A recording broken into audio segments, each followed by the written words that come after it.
and many thanks for coming to the Max Planck Institute's guest lecture. And today we have Alec Walen as our guest. Alec is one of the persons, of the intellectuals who bridge a lot of gaps, actually, between law and philosophy, but also between criminal law and public law. So he's actually one of the ideal speakers for us because he can speak to a greater audience than the usual doctrinal legal scholar. Alec has studied both philosophy and law, philosophy in Pittsburgh with a PhD, and then after that, the move towards law with a JD in Harvard in 1998. Since many years now, he's teaching, he's now a distinguished professor at Rutgers University, which is also my alma mater, not in New Brunswick, in Newark, but he's in Brunswick, where he is teaching both in the School of Law and the Department of Philosophy, and also in criminal justice, right? So several subjects also here. Alec has been here before the Max Planck Institute to talk about his last book, which appeared with Oxford in 2019. It was on moral rights and just war theory. So again, a combination which you probably don't see a lot in book titles. It's about the philosophy of rights, the mechanics of claim is part of the book title, and the permissible killing in war is the other part of the book title. Now, we are honored today to have him here because he will present some material from the book in progress, which I understood is pretty much already a book almost finished, which is going to appear soon, next year, I think. Oh, probably okay, only 2024, and the book is closer to criminal law. And I'm not sure if it's the working title or whether this will actually be the title. Punishment, Penalty, and Prevention in a Liberal State. Will that be the final title? That should be the final title. So I'm really curious to hear about what you will tell us today, and the word is yours. Okay, thank you. The timeline is so if you talk until 7 or shortly after 7, then we have a discussion until 7:30 or 7:35, and then we can go and have a glass of wine. And if you have more questions and need for discussion, we can also do that outside. Yes, thank you. So, thank you for having me back. I think this is the first time, last time I came in your invitation, but you weren't able to be here. So, yes. Anyway, thank you both so much for inviting me. So, I'm tempted to be an informal kind of guy, so I refer to people by their first names. So, may I? So, as Tatiana said, the book's title is Punishment, Penalty, and Prevention in the Liberal State. And so I'm presenting material from that, some from the beginning, and sort of merging into chapters 6 and 7. I was going to say something about the larger global context, but I think I'll just jump right into this presentation. So I'm going to be somewhat boring and read, but I'll try to read in a not boring way. My thesis today is that we need to complement the criminal law with a related but distinct notion that I call penal law. Doing so would provide, I think, the best way to resolve a deep tension in the criminal law. This is a tension that exists in the common law tradition, but I think it is also present in the German criminal law. On the one hand, the common law tradition gives pride of place to the Latin maxim, actus non facit reum, nisi mensit rea. My translation, an act does not make one guilty unless one's mind is guilty. This gives rise to a widely shared commitment to the fundamental importance of guilt or culpability as a precondition for criminality. German law, with its commitment to Schuld in the third part of its tripartite structure, has the same commitment. On the other hand, modern criminal law in the Anglo-American world includes a great number of proxy crimes that punish acts with little to no culpability. And while German law marks a distinction between Strafrecht and Ordnungswidrigkeitenrecht, it seems to me inevitable that the same problem must exist. The state has good reason to target acts that are not culpable or that are only slightly culpable, with penalties that are disproportional to the culpability, if any, of the offender. So what are we to do with this contradiction? A number of responses to this mismatch have been proposed. Some think we need to be more pluralistic about criminal law and criminal law theory, complementing the commitment to responding to culpable action with proportional punishment with consequentialist considerations, such as concern of the importance of deterrence and incapacitation, in a way that makes sense of the full range of criminal law. Some think we can do more to understand culpability of even mala prohibita offenses that are grounded essentially in consequentialist considerations, rather than the criminalization of intrinsically wrongful actions. And some think we should substantively revise the criminal law so that it ceases to sanction acts that are not culpable moral wrongs, and so that it sanctions those that are wrong only in ways that are proportional to their culpability. I reject all three of these responses. I reject the pluralist response primarily because the appeal to consequentialism, at least the traditional notion of evaluator-neutral act consequentialism, threatens respect to the dignity of the individual.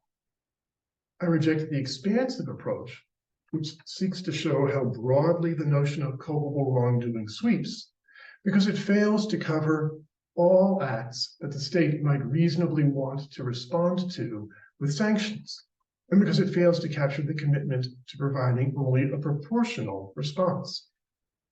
And I reject the substantive revisionist approach, insofar as it not only seeks to clean up the criminal law, but throws out the residue. I suggest a fourth way, one that pursues a different kind of pluralism, one based on the notion of fair forfeiture rather than consequentialism. For the criminal justice system as a whole, the one that also takes a page from the third strategy by retaining a pure conception of the criminal law and complementing it with another type of law that again I call penal law.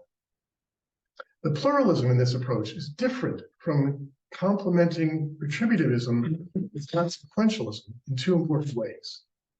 First, the notion of fair forfeiture respects the dignity of individuals in a way that consequentialism does not. Second, rather than providing a more expansive justification for criminal law and punishment, the idea of penal law is that it provides a justification for a set of practices that has at most partial overlap with the criminal law and punishment.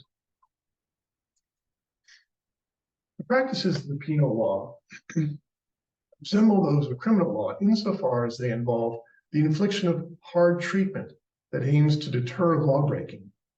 But they depart from criminal law insofar as they would lack, if properly formulated, the dimension of censure, and insofar as they allow for the forfeiture of the presumption of innocence and thereby provide a framework for incapacitating the dangerous in a way that I think the criminal law, properly formulated, cannot.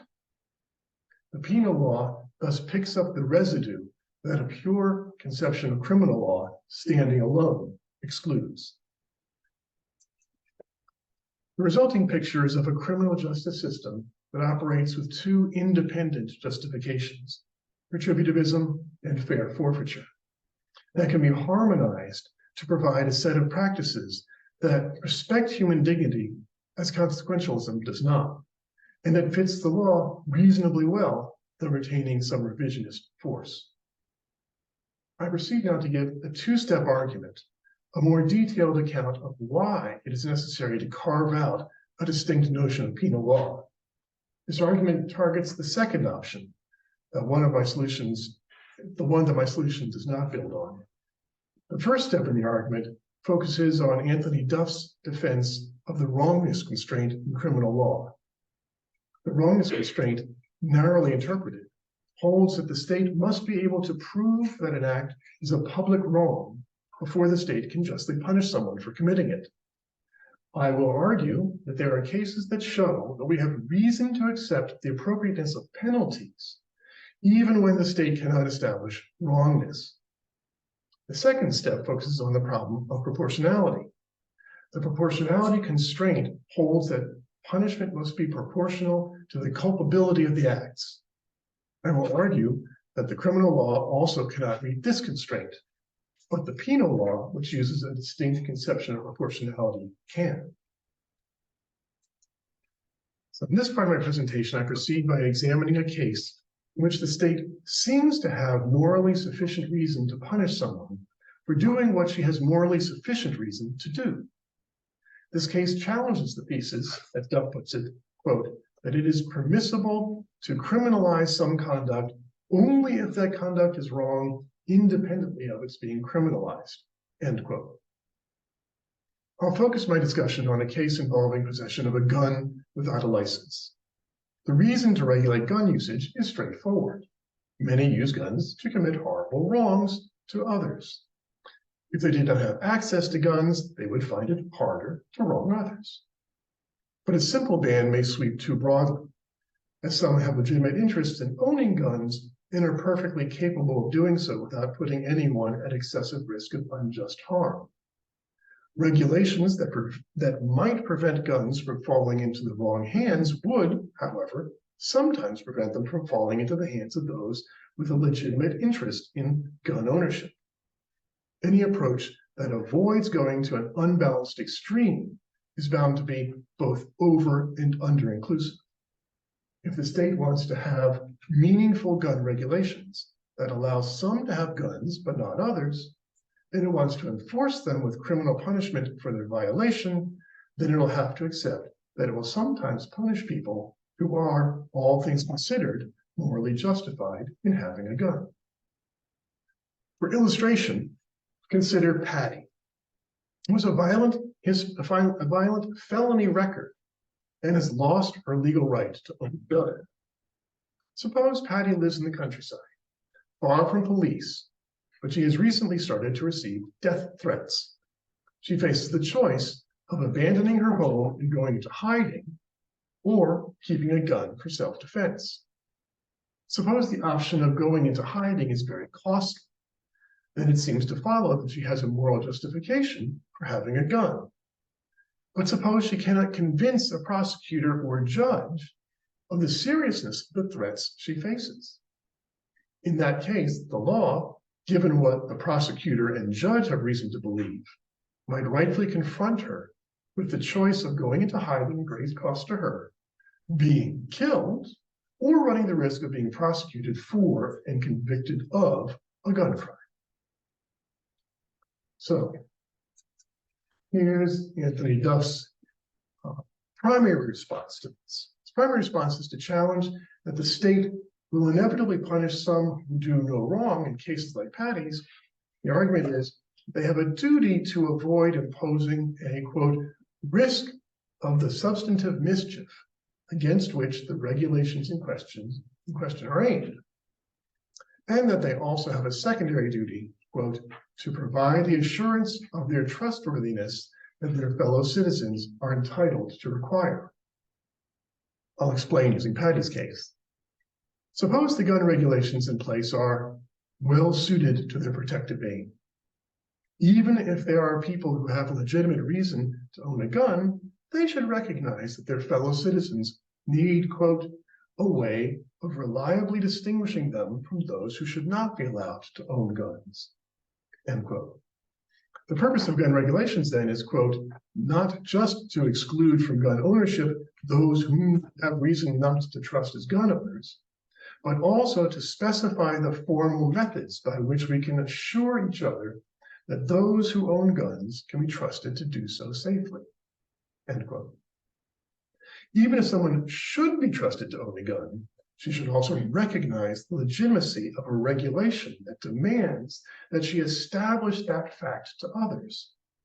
If she flouts the regulation, she commits a pro tanto wrong, the wrong of failing to respect the legitimate demands of her fellow citizens that all citizens refrain from owning and using guns unless they provide sufficient publicly acceptable evidence that they can be trusted to do so. Patty's case, however, shows the limits of this move. If the threat she faces is serious enough, isn't it? Then even if she would commit a pro tanto wrong by owning a gun, she has in all things considered moral justification for owning one. And yet the state might, through no fault of its own, fail to recognize her justification. This situation could arise if, from a fact relative point of view, the state should make an exception for Patty because of the acute threat she faces, but Patty cannot explain to a skeptical prosecutor or judge why the evidence that the threat is acute is in fact sufficiently strong. In pointing this out, I'm not denying that Patty commits a pro tanto wrong by owning a gun in violation of the regulations. My point is only that a pro tanto wrong is not itself a sound basis for condemnation and punishment. If the wrong-making reasons are outweighed by justificatory reasons, then Patty commits no wrong, all things considered.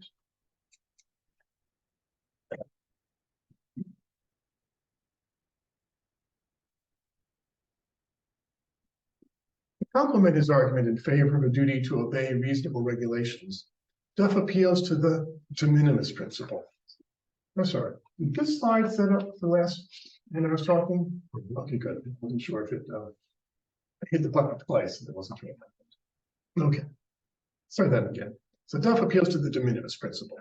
The idea is that police should not arrest, prosecutors should not prosecute, and courts should not convict defendants whose, quote, conduct did not actually cause or threaten the harm or evil sought to be prevented by the law defining the offense, or did so only to an extent too trivial to warrant the condemnation of conviction.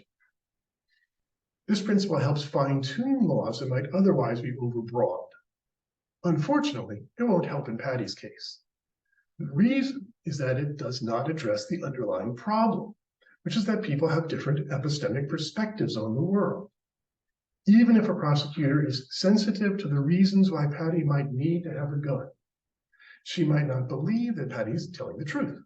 She might think Patty's probably exaggerating the threat she faces. If the burden is on Patty, the defendant, the prosecutor might reasonably conclude that the importance of ensuring dangerous people do not own guns is reason enough to prosecute her. The next move a defender of the wrongness constraint might want to make is to say, yes, mistakes will inevitably happen, but that does not mean that the system is not well designed. The situation, one might point out, is like that which arises in the trial of someone who was actually innocent. If the state punishes a defendant after a judge or jury carefully considered whether the evidence established her guilt beyond a reasonable doubt and determined that it did, then the state acted as it ought to have. It nevertheless wrongs her, but it does so blamelessly as it took all the precautions it should have taken. The same is true in cases in which the state wrongly denies Patty a necessity defense because she's continuing to establish her need to have a gun. Neither the conviction of the factually innocent person nor the conviction of the morally justified Patty is a case of rightfully, in a fact-relative sense, wronging in a fact-relative sense. These are cases of rightfully in an evidence-relative sense, wronging in a fact-relative sense. So there's no real paradox, right? Rightfully wronging in a fact-relative sense seems paradoxical. This is just, the limits of our different epistemological points of view. Such cases, one might want to say, are merely a reflection of the fact that some people know things that the state, given its different epistemic situation, the costs involved in knowing more, the justifiable burdens of persuasion, is unable to come to know. Such cases are regrettable, but also inevitable, and they do not impugn the justness of the criminal law as a system that aims to punish only wrongdoers and that takes great, if necessarily imperfect, care to avoid mistakes. The problem with that last move is that the analogy is not good. The state should not proceed with the prosecution if it learns that the evidence does not support the belief that all the elements of the crime have been established beyond reasonable doubt. But the state can come to recognize that it cannot show beyond a reasonable doubt that a person is culpable and may still be justified in going ahead with the prosecution and the imposition of sanctions. Take Patty's case. She might raise a reasonable doubt about whether she should be banned from owning a gun. But if the burden is on her to establish necessity, say by preponderance of the evidence, and she fails to carry her burden, she could still justifiably be convicted of breaking the law without a defense. Moreover, this might be the right way to arrange things. The alternative, in which the state has to prove the absence of a necessity defense beyond a reasonable doubt, might do too much to undercut the effectiveness of gun regulations. Indeed, the state normally does not, at least in the United States, have the burden of negating defenses, whether justification or excuse, beyond a reasonable doubt. Now, Germans may want to object at this point by saying, and I can see the smile on his face, but our system is different. The court has to establish all three parts of the tripartite structure of a trial beyond a reasonable doubt. Patty's defense challenges the state's proof of Rechtswidrigkeit. The state can't punish her unless the court is deeply convinced that she did wrong by owning a gun. If her evidence undermines that conviction, then it must acquit. I'm so grateful to have been part of the Anglo-German dialogue, I have to say, because now I was aware of this and didn't fall into a trap of presenting a half-baked idea to this German audience. I saw this problem coming. Thank you, Kai. Okay, here's my reply. I'm willing to concede this is a correct description of German law. I also think it's the right thing to say if one wants criminal law to target only culpable wrongdoers, as I do. Nonetheless, I believe it's a suboptimal position.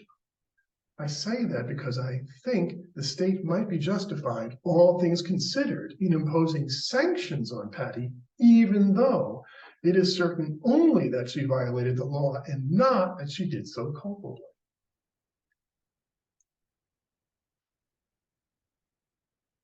Why should anyone accept the state might rightfully impose sanctions if even cannot establish Rechtswidrigkeit beyond a reasonable doubt? I think tort law can help explain why by providing a useful analogy. When someone is harmed, a question arises. Must anyone in particular help to pay for that harm, or should the victim either bear the burden herself, hope she has insurance to help her out, or hope that the state will help her out?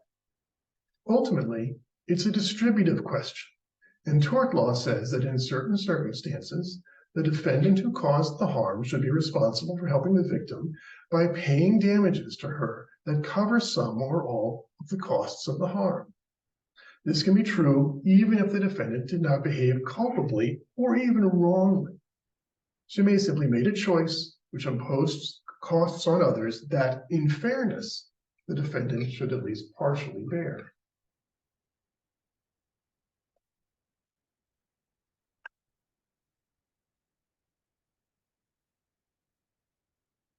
Penal law, likewise, is grounded in a distributive concern. Whether the law should be upheld with deterrent sanctions, or the defendant who broke the law while acting with little to no culpability should escape sanctions. The thought is that under certain conditions, it is fair to say that the law should be upheld with deterrent sanctions. This distributional question is not to be resolved by a straightforward appeal to utilitarian maximization. It is to be resolved by appeal to the idea of a fair distribution. Fairness relies on the notion of defendants having a fair opportunity to avoid penalties and the idea that it is fair to impose this choice upon them.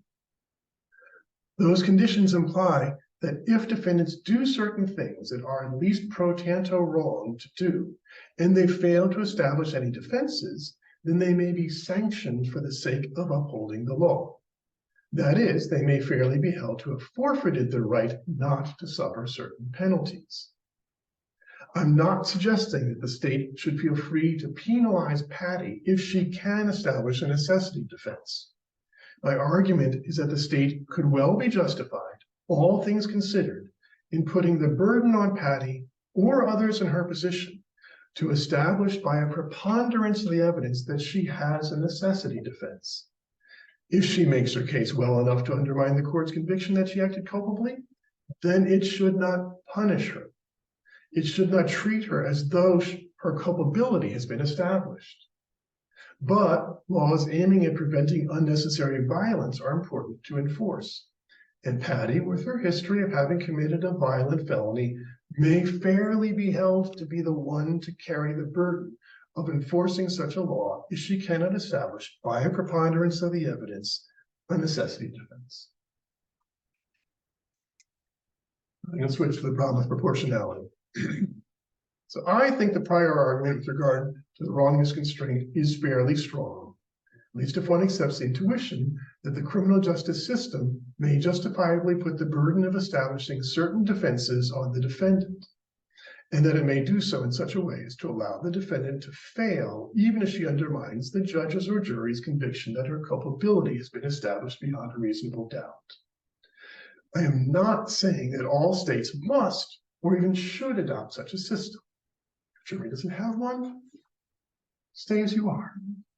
Right? I'm only arguing that adopting such a system is justifiable, at least for some countries, and consistent with respect for the dignity and autonomy of the agents who are penalized. Nonetheless, I see why this argument may seem unconvincing to those who think that the state can perfectly well refrain from any imposition of sanctions on people whose culpability cannot be established beyond a reasonable doubt. This next argument, the one appealing to the problems of proportionality, is harder, I think, for even those people to avoid. The point is that even if we assume that the wrongness constraint must always be met by proving culpability beyond a reasonable doubt, there are many crimes the culpability of which is small, but the sanctions for which are properly large. In other words, there are many crimes for which the proportionality constraint cannot be met. And this is a serious problem for a just criminal law. It is, moreover, a constitutional problem for German criminal law. We can start to illustrate this problem with a malum prohibitum crime such as Patty's purchase of a gun. Even if she should have taken her duty to reassure her fellow citizens that she can be trusted to safely own a gun, to outweigh her need for safety. Right? In other words, even if she didn't really have a necessity defense, surely the magnitude of her moral failure in that sort of situation, one in which she does not misuse her gun, is relatively small. But the penalty is proportional. If the penalty is proportionally small, say a fine, something that could be imposed as a matter of Ordnungswidrigkeiten, that may not provide sufficient deterrent effect to keep guns out of the hands of people who should not have them. In fact, the sentence for illegal possession of a gun under federal law in the US is up to 10 years in prison.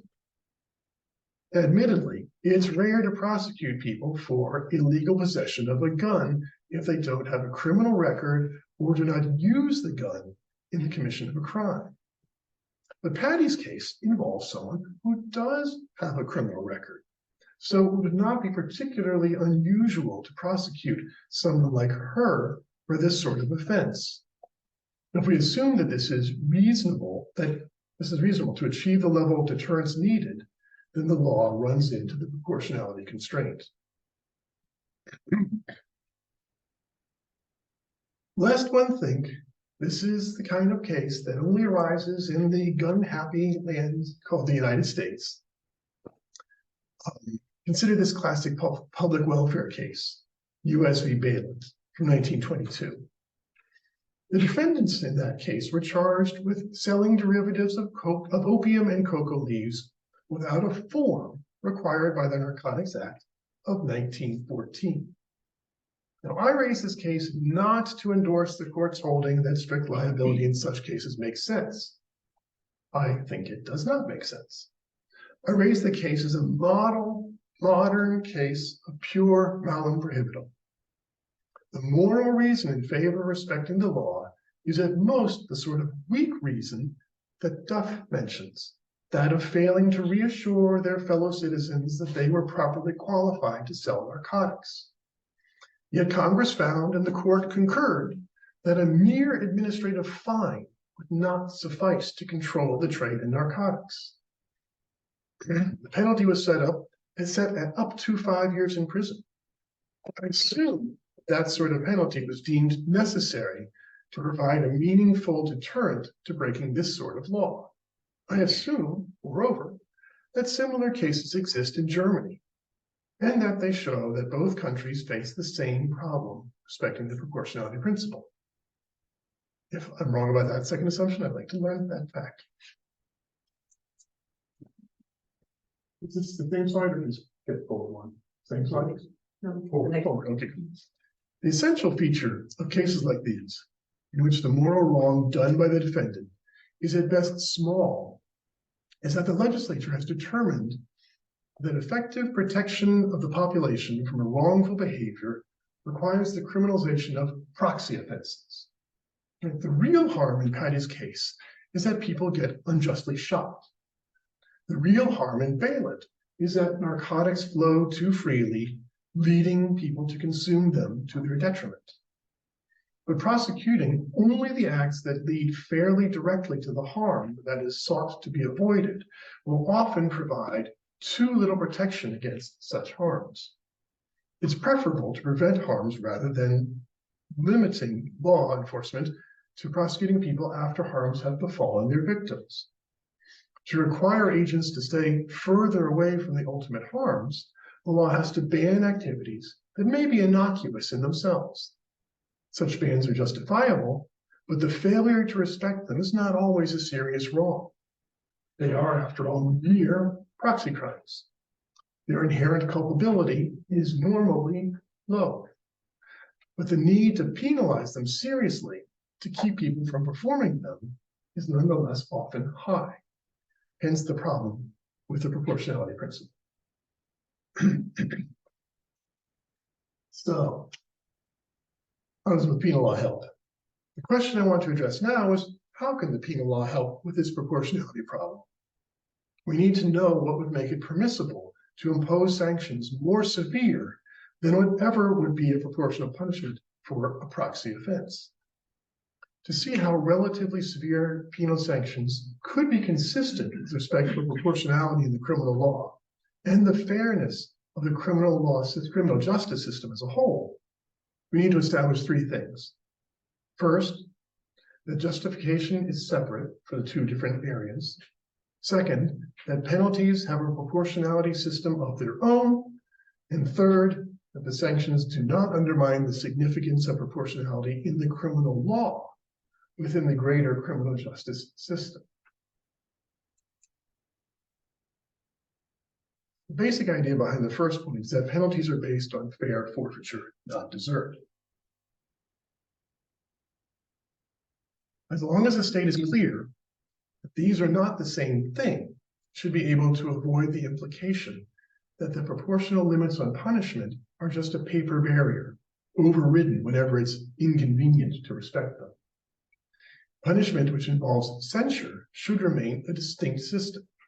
Proportionality in the system of punishment can and should remain sacrosanct. I should say that insofar as the concern is with respecting the integrity of the criminal law as a matter of human psychology, ensuring that people feel that imposing penalties that are more serious than proportional punishments is consistent with respecting the limits of proportional punishment, then this point about separate justifications trades on an empirical assumption. The assumption is that people care not only about whether the state is going to impose hard treatment on them, but why. This is an assumption in which I have a great deal of confidence. As I put it when I introduced the idea of penal law in a 2020 paper, quote, loss of liberty because one is a prisoner of war, POW, is just as dire as loss of liberty because one is sentenced to prison for a crime. In some ways, the former is even worse, as its duration is indefinite. But POWs know that they are not being condemned. They are merely detained because the detaining power is trying to limit the enemy's fighting ability. Likewise, I think people distinguish civil penalties from criminal fines. In the same spirit, I think they would care about whether the judge at a sentencing finds them guilty and sentences them with a punishment, or merely finds them to have committed a penal infraction and imposes a penalty. Second point is that we need to be clear that penalties have a proportionality system of their own. There are a number of factors that go into determining when a penalty would be a fair distribution of burdens of reinforcing the law. How grave is the harm or injustice that the state is trying ultimately to prevent? How directly or tightly connected is the regulation to that ultimate good? And how easy is it to avoid violating the regulation, taking into account excusing conditions such as duress or intellectual limitations? These combine to provide a proportionality scale for penalties that operates much like the proportionality scale for punishments. For example, it would be wrong, oops, I think I skipped a slide. There we go. It would be wrong to penalize violations of the law protecting home values as severely as violations of the law protecting public health, all else equal. And it would be wrong to penalize negligent violations as harshly as knowing violations, all else equal. The third point, that the sanctions do not undermine the significance of proportionality in the criminal law within the greater criminal justice system, can be handled by ensuring that penal sanctions operate only as a backup or supplement to the criminal law. This secondary function should be clearly expressed in the relative size of sanctions. When the ultimate harm or wrong is the same, the penalty should be smaller than a punishment for a comparable crime. As I wrote when I introduced the notion of penal law, quote, if the ultimate harm motivating drug labeling laws is to protect people from being harmed by taking drugs they should not take, it would make no sense to impose harder treatment on those who mislabel and put people at risk than on those who recklessly poison. Likewise, it would make no sense to impose harder treatment on someone who owns a gun without a license than on someone who recklessly endangers another with a gun. To be clear, the role of penal law is not so secondary that the penalties cannot take the form of fairly serious punishments, the form of. The need for deterrence in the criminal justice system calls for fairly serious penalties that will operate like punishments in their capacity to deter. That's the clear message of the growth of public welfare law and other sorts of proxy offenses over the last 2 centuries, at least in the Anglo world. My point is that they can be serious and still serve a secondary backup function. Now, the idea that the penal law could be the basis for serious penalties without any proof of culpability may still make some uneasy. As Andrew Semester, writing about strict liability, not penal law, but related insofar as culpability is missing, he articulates a concern like this. It seems clear, he writes, that imprisonment cannot be accommodated within a cost allocation model of non-stigmatic offenses. More generally, it is arguable that imprisonment is inherently a punitive sanction. As such, its imposition is always illegitimate unless deserved. The second sentence seems to support the first. Imprisonment cannot be accommodated within a cost allocation or fair distribution of burdens approach to non-stigmatic offenses because imprisonment necessarily carries a certain meaning. It signifies punishment, a response to culpability. I agree. It often, even normally, carries that significance. But the connection, I suggest, is not so strong that it cannot be overcome. As I noted before, detention in an institutional facility does not carry that meaning in the context of POW detention or civil commitment of the mentally ill and dangerous. Granted, in both of those contexts, the goal of detention is incapacitation, not deterrence. But the point stands. The mere fact that one is forced into a detention facility does not by itself imply punishment. Moreover, the mere fact that one is sanctioned does not imply culpability, as is demonstrated by strict liability civil sanctions. The issue is only whether the sanction can include imprisonment without also implying that it is a punitive response to culpability. The threat of conveying a confused message is by itself insufficient to rule that out.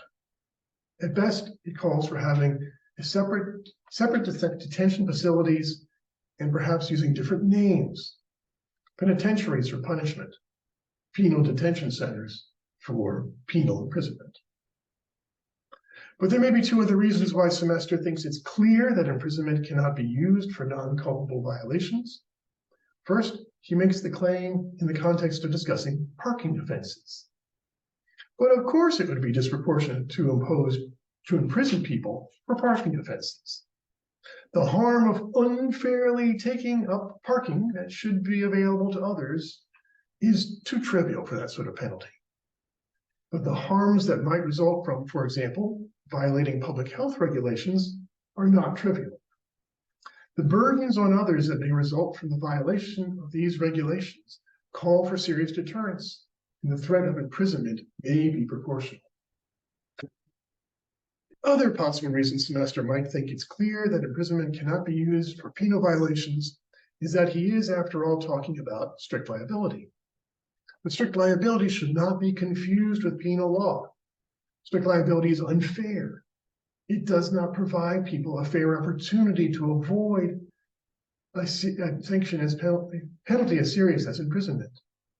But it would be a mistake to think that the argument that strict liability is an inadequate basis for imprisonment implies that non-culpable forfeiture is an inadequate basis for imprisonment. Some sort of mental state is required as a matter of fairness for the imposition of all serious sanctions, whether punishments or penalties. We just have to be clear that the mental states or the latter are not mens rea states. They're not guilty mind states. They're relevant for their role in assessing fairness, not culpability. Now, there's another function for the penal law that I want to end by discussing. I've been focusing so far on the penal law as a way to deter lawbreaking, using sanctions that do not presuppose culpable action.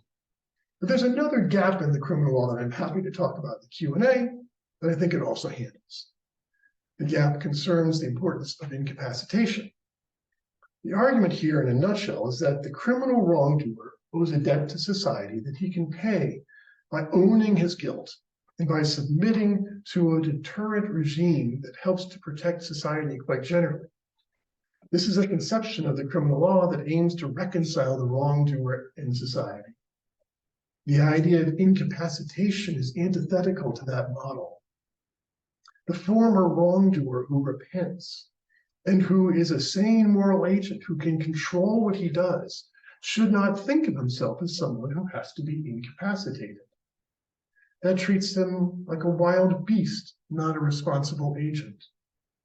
Thus, I think the criminal law cannot make incapacitation a goal of the law. At most, the value of incapacitating wrongdoers can provide a benefit that offsets the costs of criminal law. Penal law, however, based on the idea of fair forfeiture, can make sense of the idea of incapacitation. One thing that a lawbreaker might reasonably be held to have done by breaking the law is forfeit the presumption that she will respect the law going forward. This feature can explain why it is sometimes appropriate to treat lawbreakers as dangerous beings, even at the end of their punitive sentences. Doing so is in tension with the criminal law's goal of reconciliation. But in the more extreme cases, it may be a fair way to respond to those who commit the most heinous of crimes or who are serious recidivists. In conclusion, I'm just going to read the text there. The criminal law, properly conceived as responding to culpable actions with proportional punishment, cannot do all that we want it to do. But if we acknowledge the moral space for a secondary system of penal law based on fair forfeiture rather than retribution, we can justify the deterrent and incapacitative policies that we have reason to want to have. We can do so in a way that respects the dignity of individuals, and we can do so in a way that allows us to retain a critical perspective on the criminal justice system writ large. There you go.